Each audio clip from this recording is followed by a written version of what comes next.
Vietnam and Afghanistan, a tale of two U.S. military withdrawals. Washington, D.C., images of the chaotic last days of the U.S. mission in Afghanistan have been compared widely to the scenes of the final evacuation from Saigon in 1975 as the victorious North Vietnamese Army rolled into the capital of South Vietnam. Iconic photos of desperate Vietnamese trying to scale the walls of the U.S. Embassy bear a striking resemblance to those of civilians clambering up the gates of Kabul airport last month in hopes of catching one of the last flights out of the country. In hindsight, the parallels between the American experience in Vietnam and Afghanistan are too many to ignore.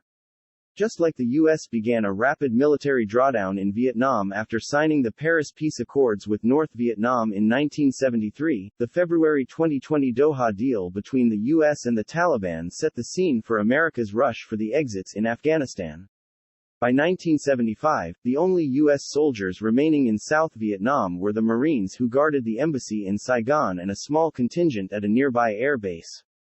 By the end of April that year, the city, later renamed Ho Chi Minh City, had fallen to the North Vietnamese Army (NVA). The U.S. had hoped that the peace accords would allow for the Vietnamization of the conflict, transferring combat operations and security away from the U.S. military to the Army of the Republic of Vietnam (ARVN).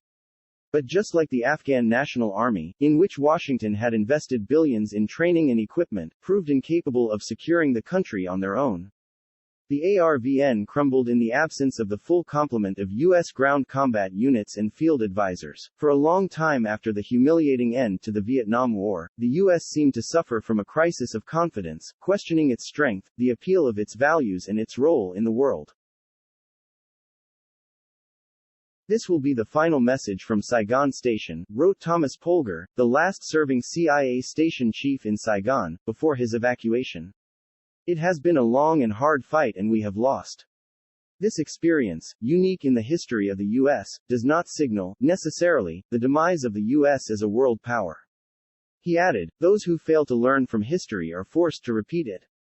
Let us hope that we will not have another Vietnam experience and that we have learned our lesson. Saigon signing off. American military historians would be right to assess that the lessons of Vietnam were lost when the U.S. pursued another open-ended war whose initial limited objectives were overtaken by a zeal for nation-building. As with Saigon in the late 1960s and early 1970s, the government in Kabul supported by the U.S. military lacked the competence and broad legitimacy to combat an insurgency on its own. I am not optimistic about the ability of the South Vietnamese armed forces to assume a larger part of the burden than current plans allow. He wrote, adding, Hanoi's adoption of a strategy designed to wait us out fits both with its doctrine of how to fight a revolutionary war and with its expectations about increasingly significant problems for the U.S. In both the Vietnam and Afghanistan missions, time and lack of strategic patience were America's main weaknesses in the face of a stubborn insurgency. Of the four different administrations that have guided U.S. foreign policy since the Afghan War began, none took a step back to assess the likelihood of success as rationally and impartially as Kissinger did in the 1969 memo. Although the Afghanistan mission did not produce the kind of civil disturbance and political turmoil synonymous with the Vietnam War, there was a broad consensus among U.S. politicians for some time now that an indefinite military involvement in the culturally distant Central Asian country was not desirable. Now that the Afghanistan chapter is closed, some point to the fact that the post-1975 period has seen a slow but remarkable rapprochement between the U.S. and Vietnam.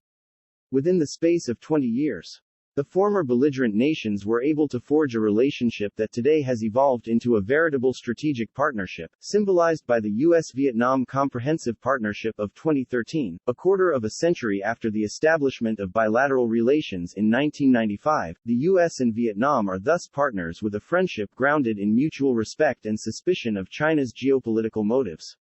Clearly, the time-worn tribal partnership between the Haqqani network, which is an integral part of the Taliban, and al-Qaeda, will be a major complicating factor in the Taliban's ability or willingness to prevent the international terror group from rebounding. For the moment, the Taliban seem to be making all the right noises. The political leadership has emphasized that they are pursuing a nationalist vision, not a transnational one.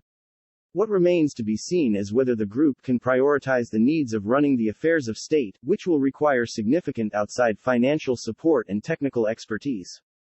over a wild-eyed revolutionary vision that includes terror sanctuaries. In Vietnam, military victory over the U.S. did not translate to a strategic defeat of the U.S. and the anti-communist bloc globally, Carafano told Arab News. Both Republican and Democratic administrations have taken successive steps toward strengthening Washington's commitment to a security partnership with Vietnam. Previously unthinkable, U.S. Navy aircraft carriers are now allowed to dock in Vietnamese ports.